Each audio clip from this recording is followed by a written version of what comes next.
Ayan, ayun siya nakausap namin si Kuya. Ito pala ay ano na, diretso na pala to. Bali yung gagawin muna nila ay kalahati. Hindi na to ano, temporary na tulay. Kumbaga gagawin nila itong kalahati para madaanan, and then sunod nila na gawin yung kalahati naman. Kasi mataas na siya. Yan o, makita nyo naman sa mga puno. Yung puno halos ano na eh, halos hindi mo na makita yung puno. Nasa pawon na siya ng mga lupa. So yung nakikita natin sa babaw ng mga tubig ay yun lang yung naiipon na tubig. Tubig ulan. Pag malakas yung ulan, naiipon lang sa gitna kasi wala naman siyang nadaanan, wala pang drainage yan. Ang New Manila International Airport ay project ng San Miguel Corporation na may budget na 740 billion pesos. Itatayo ito sa 2,500 hectares na bahagi ng Manila Bay na may planong magkaroon ng 4 na runways at expandable ito hanggang 6 na kayang mag-accommodate ng 100 million passengers every year. Ang airport na ito ay isa sa pinakamoderno, pinakamahal at pinakamalaking airport sa Pilipinas pag ito ay natapos na. Ang paligid nito ay magkaroon ng seaports, residential area at industrial zone na itatayo para sa komersyo at turismo. Ito ay magkaroon din ng expressway na layuning mapabilis ang biyahe na hindi aabot ng 30 minutes mula Maynila.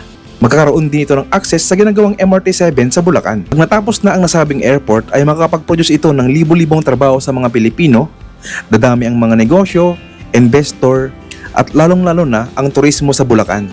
Good morning guys, dito tayo ngayon sa may Obando, Bulacan. Dito sa may Paliwas Road. At ngayong araw ay mag-update tayo dyan sa ginagawa nilang New Manila International Airport. Kasalukuyan ngayon na ginagawa yung land development. Kasi nung mga nakaraang update natin ay bibihira na lang yung mga equipment nila dyan na gumagawa. Yung nakikita kong dahilan bakit bihira na lang yung mga equipment nila dyan ay yung una ay yung NAIA, dahil nakuha to ng San Miguel Corporation baka doon sila nag full force, nandun yung mga tao nila. Yan, pangalawa ay sa tingin ko ay yung area ng phase 1 o yung mga natambak na lupa dyan ay sinisettled na o hinahayaan muna ng ilang buwan para mas lalo pang bumaba yung lupa.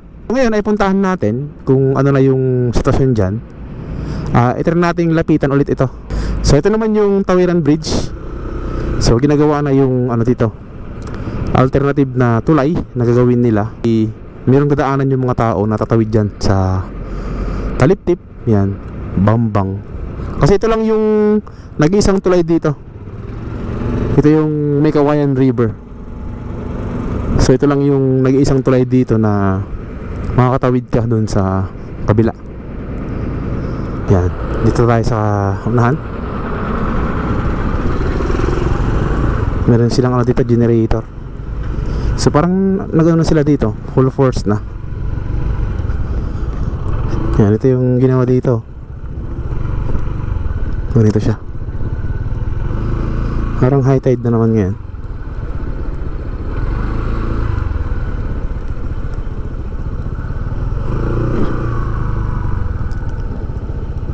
High tide yata.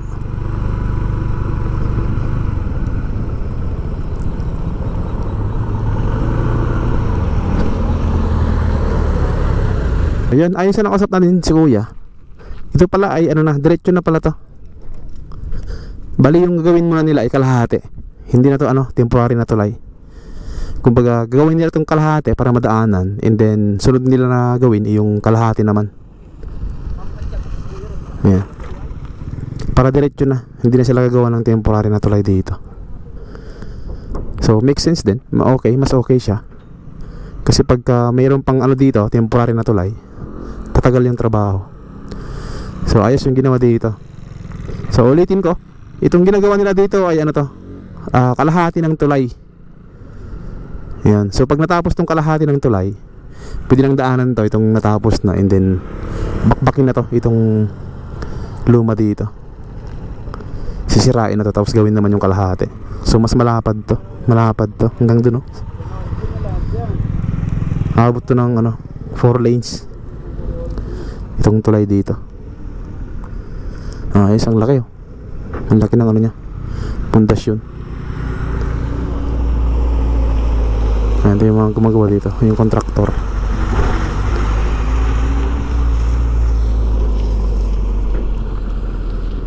Pag ganun yung tubig, oh. So malamang maraming tubig na naipon doon o umulan sa banda doon, kaya umagos yung tubig papunta sa dagat. Ito na yung Manila Bay. Yan na yung ginagawang reclamation, oh. Ang taas na.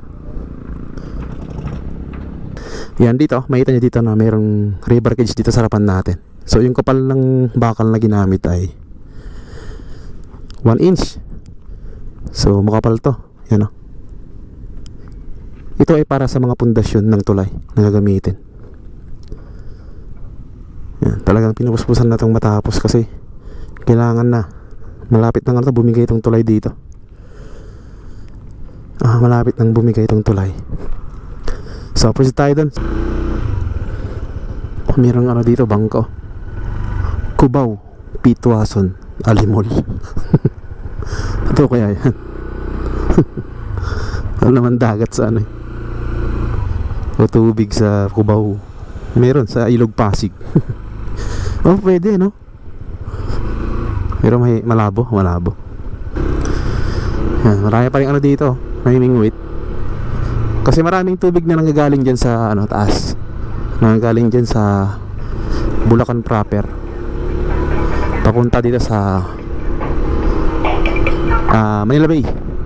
Yan, ito naman yung Ubian Bridge tsaka Fishport. Tapos ito na yung boundary ng Taliptip, Bulacan. Yan dito, pinaka-arako nya.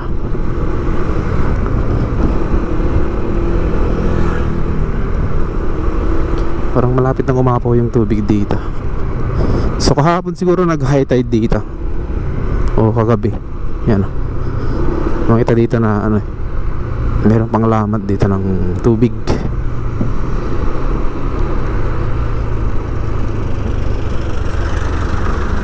Ito sana kataas lahat, oh.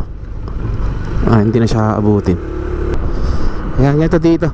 May time na walang baha sa daanan. May time din na meron. May time din na mataas. Yan, dahil yan sa high tide tsaka yung pinagsamang tubig ulan. Yan, tsaka siguro itong ginagawa nilang reclamation ay nakadagdag din yan. Kaya ang ginagawa ngayon ng San Miguel Corporation ay hinuhukayan talaga yung sa malapit na mga ilog, para dun mismo dadaan yung mga tubig ulan tsaka high tide na nanggagaling dito sa dagat.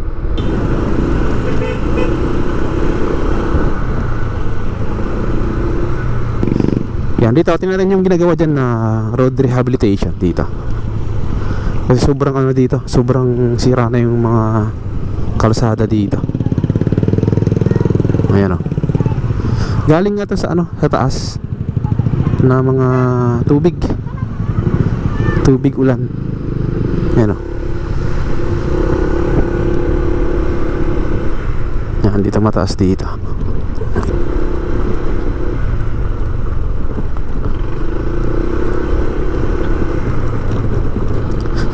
Itong ginagawa dito, tingnan natin.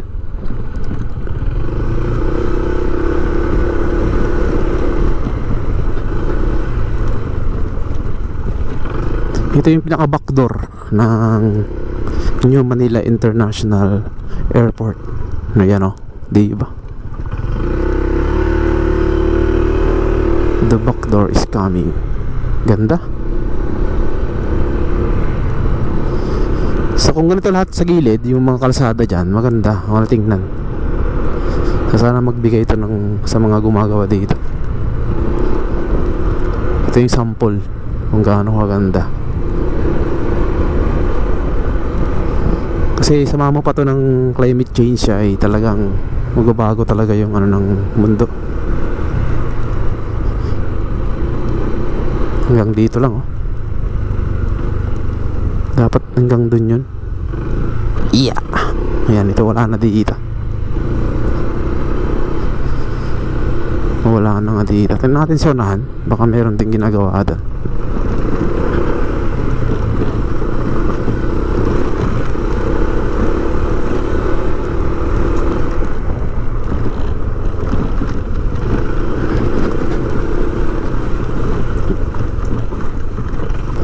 Dito tayo nakaraan yung last update natin. Ngayon naman napuntahan natin doon sa may pinakamalapit. Meron pang pinakamalapit doon na area. Itong ginagawa nilang airport. Yan. Sana ito rin ay gawin nila dito sa dinadaanan natin. Connected din to soon sa ginagawa nilang airport. Pakita ko sa inyo.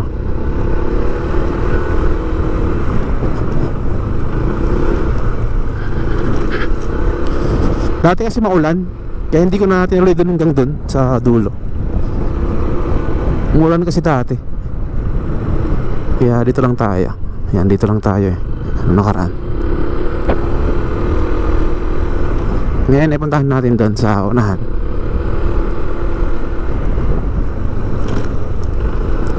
Yung papunta mismo sa airport na ginagawa nila. Mga ilang na lang yun ilang meters. Daming kambing. Sarap yung kaldereta.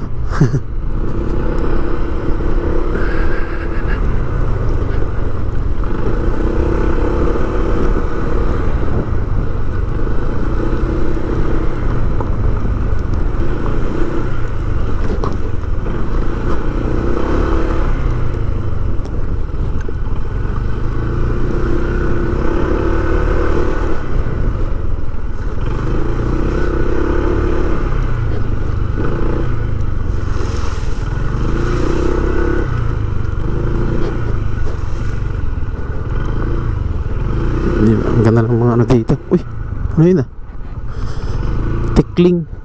Tukling tawag sa ibang mga lugar. Sarap nun. Marami yun sa Isabela. Na pag nag-ani ka ng palay. Yeah. Lalim dito.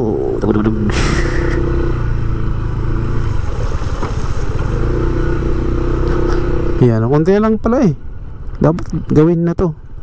Dito meron na ganda na.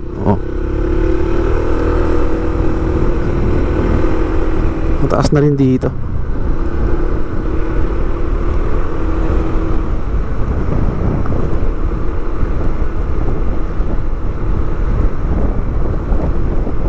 Yan, doon lang yun sa may nag-basketball. Kaliwa tayo. Kaliwa tayo dyan sa mga kabahayan. Sana hindi inaabot ng tubig. Yan, dito. Kaliwa tayo dito. Tag.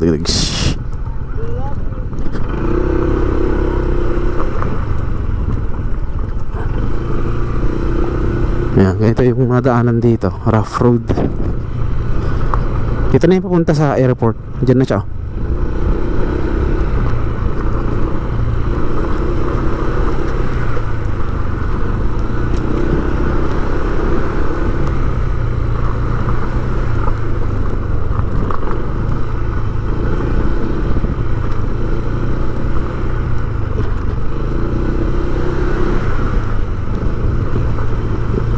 Hindi na abot dito.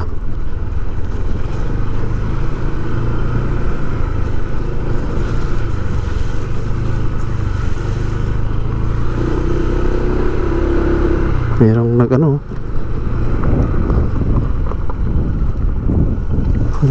ng isda. May nakuha siya si kuya. Tilapia. Nasaan na tayo? Palayan. Saka palaisdaan. Yan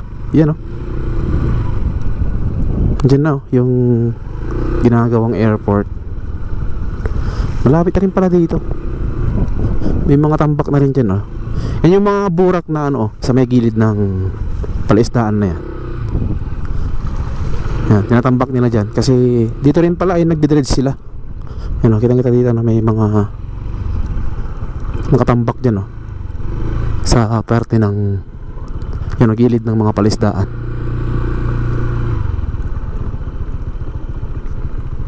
Yan, tataas na rin pala.